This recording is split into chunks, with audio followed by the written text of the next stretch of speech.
Welcome back to the deep dive. I have to be honest with you right out of the gate. The stack of research we are looking at today is, well, it's a bit of a collision. It really is. It feels like two completely different universes are just crashing into each other on my desk. Yeah, visually it's a total mess. Yeah. If you just looked at the sources without reading a word, you'd think someone made a huge mistake in the filing system. Right. On one side, we've got this frantic, almost chaotic blog post. It's called The Chronically Online Algorithm, and it is just screaming at you. It really is. It's full of emojis, all caps, rants about conspiracies, and it's just laser focused on the death of the American dream. It's very intense internet culture. High decibel is a good word for it.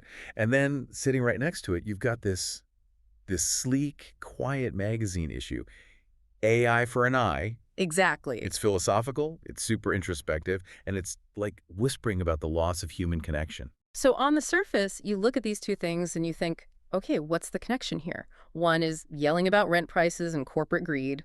The other is quietly musing about, mental maps and psychology. Right. But you've gone through all of this and you think there's actually a single thread tying all this chaos together. I do. And once you see it, it's quite chilling. Yeah. And we just step back for a second.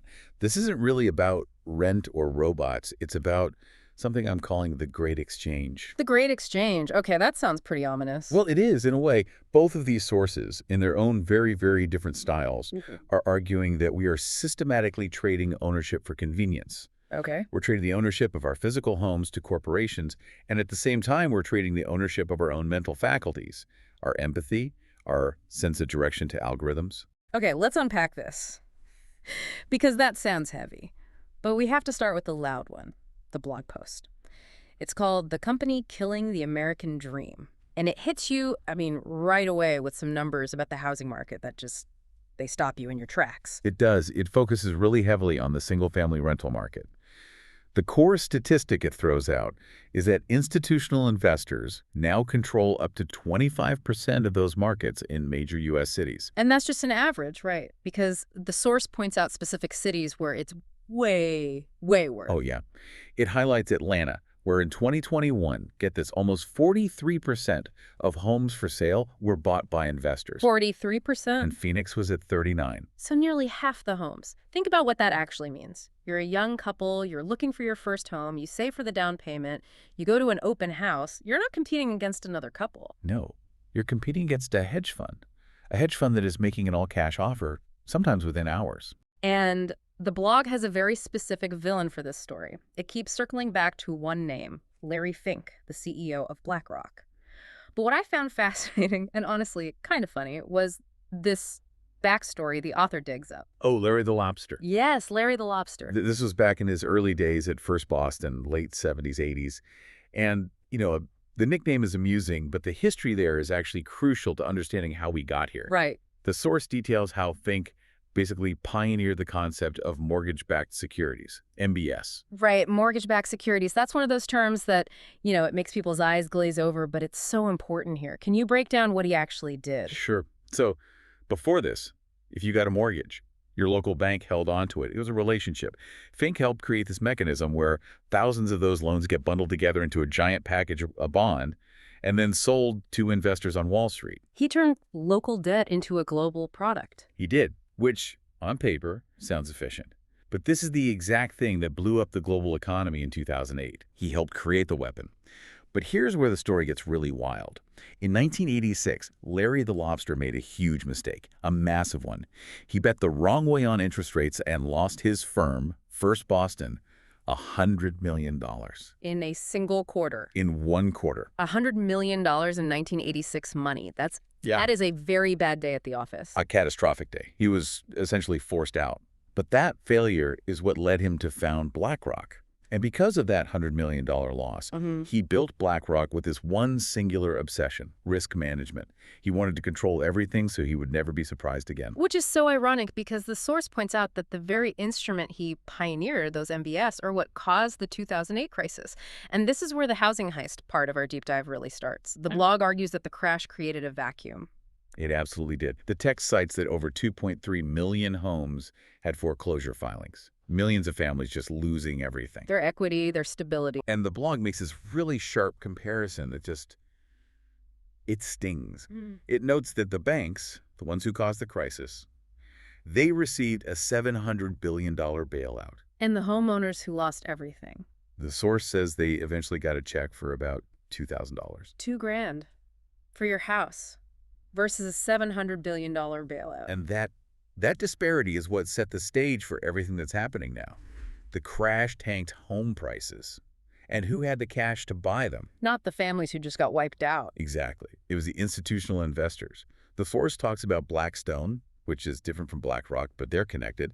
They started a company called Invitation Homes. Right, and the text says Invitation Homes was spending $100 million per week. Per week at its peak, buying up foreclosed houses. They bought the dip. They bought the dip on the American dream. They swept up thousands of homes and turned them into permanent rentals, effectively taking them off the ownership market forever. So, okay, we move from the high-level finance to what is it actually like to live in this new world? The blog has a whole section on it, living in the corporate landlord's world. And it sounds dystopian. The industrialization of being a tenant. It really is. And first off, there's just this basic confusion of identity. The source lists all these companies: BlackRock, Blackstone, Invitation Homes, American Homes for Rent. And it points out that BlackRock actually has a page on its website specifically denying that they buy individual houses. Which the author calls SEO gaslighting. Perfect term for it. Because, yeah, BlackRock technically might not buy the house directly, but the source shows they're major shareholders in the companies that do, like American Homes for Rent. It's this tangled web. So as a tenant, you don't even know who you're really paying. And when you do pay them, you might be paying for a lot more than just rent. The section on junk fees was just startling. Oh, yeah. The source quotes the CEO of Invitation Homes, literally saying they wanted to, and this is a direct quote, juice the hog. Juice the hog. It's such a grotesque phrase. It's awful. It implies the tenant is just, livestock to be processed for profit. And juicing the hog meant adding mandatory fees. The blog lists things like smart home fees, air filter delivery services, internet packages you can't opt out of. It adds up to something like $1,700 a year. On top of rent. It's the subscription model for your own home. Yeah. But honestly, beyond the fees, the maintenance horror stories in the source are what really got to me. Oh, the mushrooms. You have to tell the mushroom story. The mushrooms. It's unbelievable. So there was this couple in L.A.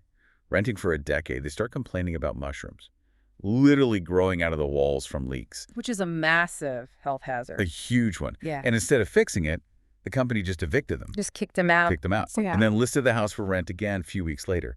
It shows this complete lack of human empathy because there is no human landlord. It's an algorithm.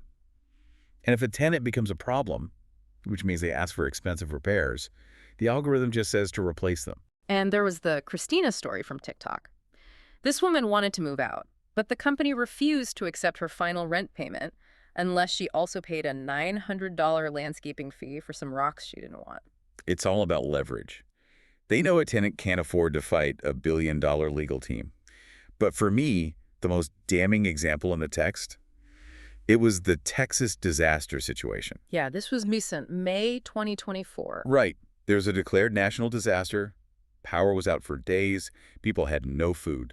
And the source cites a Better Business Bureau complaint saying American Homes for Rent was issuing eviction notices during the disaster. That's just cold. It's the machine just operating without a soul.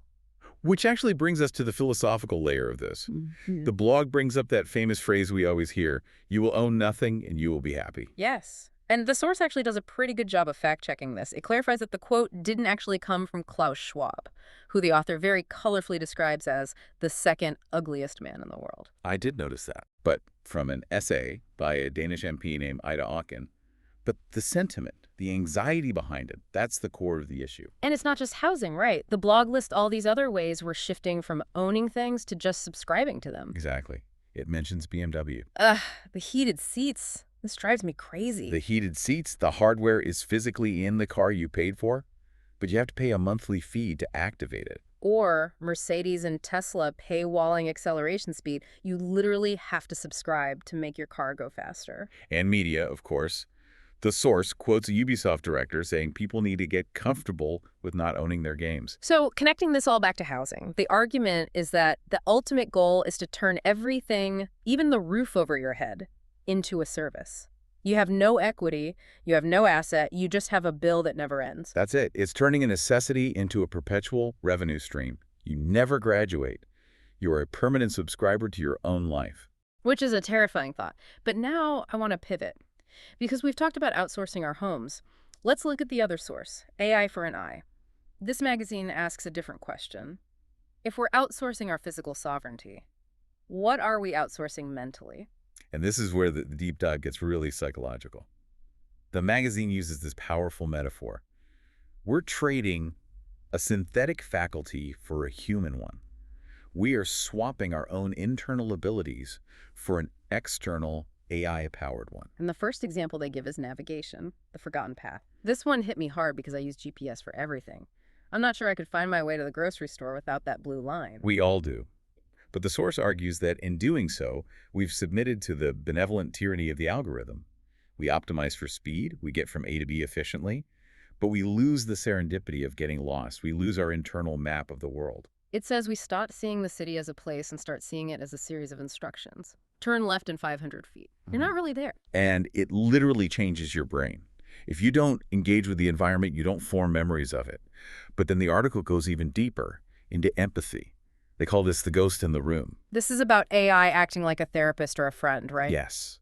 And it describes the uncanny valley of emotion. And AI can mimic care perfectly. It knows all the right words to say. It has infinite patience. But the source makes a crucial point. It has no soul. There is no conscious experience behind the words. So we're trading messy, awkward, real human interaction for this smooth, perfect, synthetic version of empathy. And the danger, according to the text, is that we lose our own ability to handle human awkwardness. If you get used to the ghost in the room always saying the perfect thing, real people start to feel disappointing. Yeah, so annoying. Real people say the wrong thing. And we're training ourselves to be intolerant of that.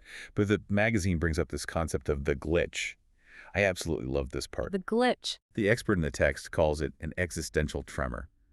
It's that moment when the internet goes down, or your map app freezes, or the payment system fails. And suddenly the whole illusion just breaks. Right. The seamlessness is gone. And you have that moment of panic where you realize, I don't know where I am. I don't know how to fix this. The glitch reveals how much agency we've given away.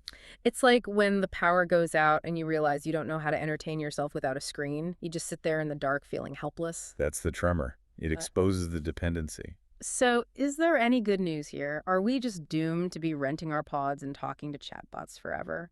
The magazine does have a section called The Analog Resistance. There is hope. The analog resistance, it's not just about being nostalgic for old things. The source describes it as a form of rebellion. It talks about that craving people have.